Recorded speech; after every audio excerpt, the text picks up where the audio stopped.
പിന്നെ ഒരു ചെറിയൊരു കാര്യം പറയാൻ വേണ്ടിയിട്ടാണ്, കുറേ ദിവസമായി ഇങ്ങനെ പറയണമെന്ന് വിചാരിക്കുന്നത്. അതായത് മുസ്ലിംസിൻ്റെ വിവാഹത്തെക്കുറിച്ചുള്ള ഒരു കാര്യമാണ്. എന്താ വെച്ചാൽ, ഈ പെണ്ണ് കെട്ടാൻ പോകുന്ന സമയത്ത് എല്ലാ ചെറുപ്പക്കാർക്കും ഗ്ലാമറില്ല, ഒരു നിറമുള്ള കുട്ടി വേണം, കുറച്ച് കാണാൻ ചേലുള്ള കുട്ടി വേണം. അതിൻ്റെ ഒപ്പം തന്നെ കുറച്ച് സാമ്പത്തികമായിട്ടുള്ള വീട്ടിലെ കുട്ടിയും വേണം. ഈ കല്യാണമൊക്കെ നടത്തി കൊടുക്കുന്നത് നമ്മുടെ മഹല്ലിലെ ആൾക്കാരനെയാണ് നടത്തി കൊടുക്കുന്നത്. ഒരു പാവപ്പെട്ട വീട്ടിലെ ഒരു പെൺകുട്ടിയെ കെട്ടിക്കണമെന്നുണ്ടെങ്കിൽ ലക്ഷങ്ങൾ വേണം. ഇതൊക്കെ എല്ലാ ആളുകൾക്കും അറിയാവുന്ന കാര്യമാണ്. എന്നിട്ട് നമ്മുടെ പെൺകുട്ടികൾ ആരുടെങ്കിലും കൂടെ ഒളിച്ചോടിപ്പോയാൽ,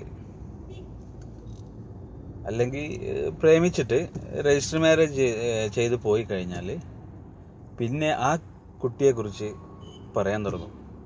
മുസ്ലിം സമുദായത്തിന് നാണക്കേടുണ്ടാക്കി എന്നൊക്കെ പറഞ്ഞിട്ട് അങ്ങോട്ട് പറയാൻ തുടങ്ങും. ആ കുട്ടിയെക്കുറിച്ച് പച്ചക്ക് തിന്നും. അങ്ങനത്തെ ഒരു മുസ്ലിം പെൺകുട്ടി വേറൊരാളുടെ കൂടെ ആയാലും ആരുടെ കൂടെ ആയാലും ഇറങ്ങിപ്പോയി കഴിഞ്ഞാൽ അതിൻ്റെ മുഴുവൻ ഉത്തരവാദിത്തം നമ്മൾ എല്ലാ മുസ്ലിങ്ങൾക്കാണ്.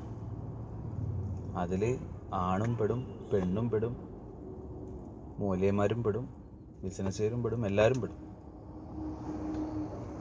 ഈ പറയുന്ന ഞാൻ ഒരു ഉദാഹരണം പറയുകയാണെന്നുണ്ടെങ്കിൽ, ഞാൻ കല്യാണം കഴിക്കാൻ വേണ്ടിയിട്ട് പോകുമ്പോൾ ഞാൻ നോക്കും, പെണ്ണിന് കുറച്ച് ഗ്ലാമർ വേണം, കുറച്ച് നിറം വേണം, ഇതൊക്കെ നോക്കും. നമ്മുടെ ഈ മുസ്ലിം സമുദായത്തിൽപ്പെട്ട പാവപ്പെട്ട പെൺകുട്ടികളെ പിന്നെ ആരാണ് വിവാഹം കഴിച്ചു കൊണ്ടുപോവുക? അവരങ്ങനെ പോയി, അവരിങ്ങനെ പോയി എന്ന് പറഞ്ഞിട്ട് അവരെ മേലെ പച്ചക്ക് തിന്നാൻ വേണ്ടി നടക്കാന്നല്ലാണ്ട് ആരെങ്കിലും വിവാഹം കഴിച്ചു പോകുന്നതായിട്ട് നിങ്ങൾ കണ്ടിട്ടുണ്ടോ? ഇനി കറുത്തിട്ടുള്ള ഒരു പെൺകുട്ടിയാണെങ്കിൽ തന്നെ അവൾക്ക് ലക്ഷങ്ങൾ വില പറഞ്ഞിട്ടാണ് അവളെ കൊണ്ടുപോകുന്നത്.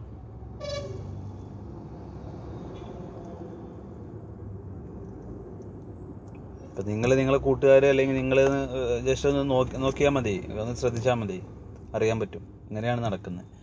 അപ്പോൾ ഇങ്ങനെ നടക്കുന്ന സമയത്ത് എന്താണെന്ന് വെച്ചാൽ, ഇതിൻ്റെ മുഴുവൻ ഉത്തരവാദിത്വം നമുക്കാണ്. അല്ലാണ്ട് ഫേസ്ബുക്കിലും വാട്സാപ്പിലും ആ പെണ്ണ് ഇറങ്ങിപ്പോയി, അവിടെ പോയി, ഇവിടെ പോയി എന്ന് പറഞ്ഞിട്ട് കൊന്നിട്ടോ സഹതപിച്ചിട്ടോ സങ്കടപ്പെട്ടിട്ടോ ഒരു കാര്യവുമില്ല.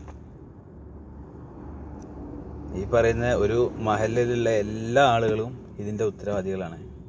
ഇവർക്കാണ് ഈ പെൺകുട്ടി ഇറങ്ങിപ്പോയ പെൺകുട്ടിനെക്കാട്ടിലും കൂടുതൽ കുറ്റം ഇവരുടെ ഭാഗത്താണ്.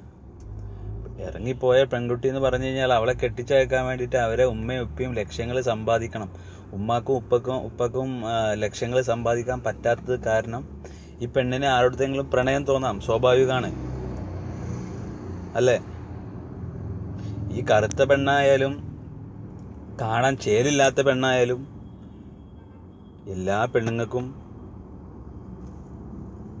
എല്ലാ ആണുങ്ങൾക്കും വികാരം തന്നെയല്ലേ?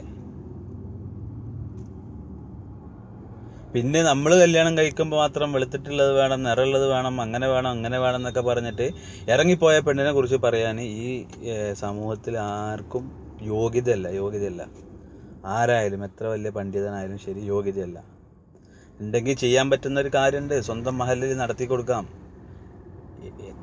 എത്ര കല്യാണങ്ങൾ നടക്കുന്നുണ്ട്, ഒക്കെ മഹല്ലിൽ വന്നിട്ടല്ലേ, പള്ളിയിൽ വന്നിട്ടല്ലേ നിക്കാഹ് ചെയ്യുന്ന സമയത്ത് സ്ത്രീധനം വാങ്ങിച്ചിട്ട്, സ്ത്രീധനം പോട്ടെ, 2 ലക്ഷം രൂപ പോട്ടെ, 20 പവൻ അല്ലെങ്കിൽ 30 പവന് അല്ലെങ്കിൽ 15 പവൻ എന്ന് പറഞ്ഞിട്ട് വാങ്ങിച്ചിട്ട് കല്യാണം നിർത്തി വെക്കണം. അത് ഒരു മഹല്ലിലെ ആൾക്കാർ വിചാരിച്ചു കഴിഞ്ഞാൽ, ഒരു മഹല്ലിലല്ല എല്ലാ മഹല്ലിലെ ആൾക്കാർ വിചാരിച്ചു കഴിഞ്ഞാൽ നടക്കും. പക്ഷെ ചെയ്യില്ല.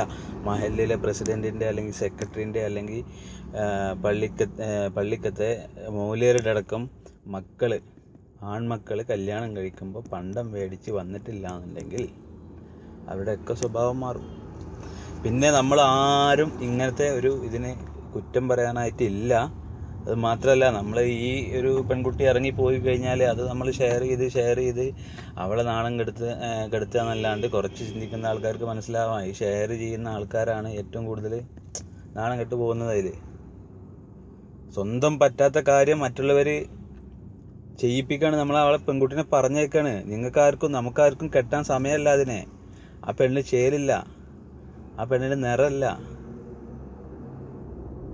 അതിനെ കെട്ടാൻ സമയമല്ല. അതിനെ കെട്ടണമെങ്കിൽ തന്നെ നമ്മൾക്ക് പണ്ടം വേണം, പൈസ വേണം.